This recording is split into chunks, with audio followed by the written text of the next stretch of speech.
Okay, so ni adalah bearing taper dia. Okay gang, so ingat tak itu kita ada sebiji kereta left hand drive.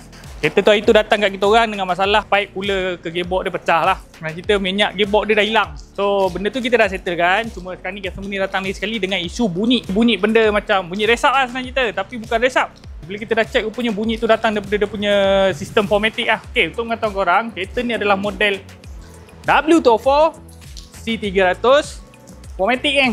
Okay, formatic ni adalah sistem part-part tayar dia boleh berpusing Jom kita tengok kereta ni punya masalah bunyi dia datang dari mana.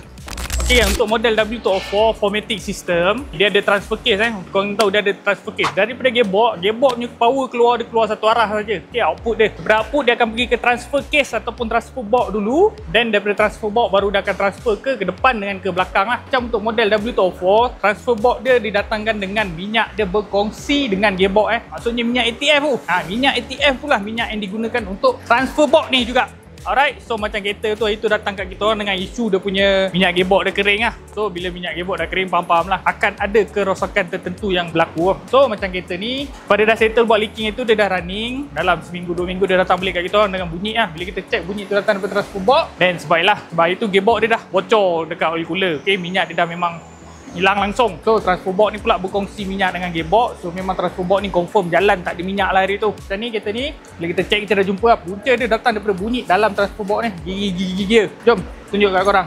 Ni adalah dia punya case lah, ataupun rangka untuk dia punya bearing. So model ni menggunakan bearing jenis taper bearing lah macam ni. So kereta ni punya punca bunyi kita dah jumpa lah. Dia datang daripada bearing taper ni. Bearing taper untuk dia punya transfer case ni lah.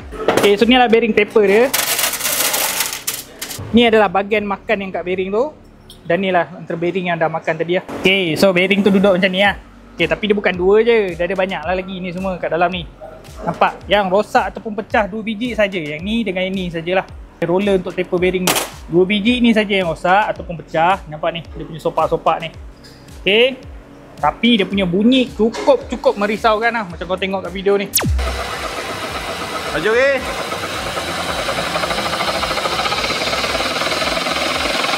Okay, masuk kan? Alright gang, so ni nak bagi kepada pengguna-pengguna Mercedes kat luar sana lah. Kereta korang kalau ada masalah apa-apa, masalah bunyi ke, celak enjin ke, boleh roger kita orang lah, Trustmatic Auto Benz. Kita berada berhampiran Putrajaya dan juga Cyberjaya, ataupun boleh datang ke Trustmatic Automotive di Seksyen 15 Shah Alam lah. Kita buka daripada hari Sabtu sampai hari Khamis gang. Apa roger.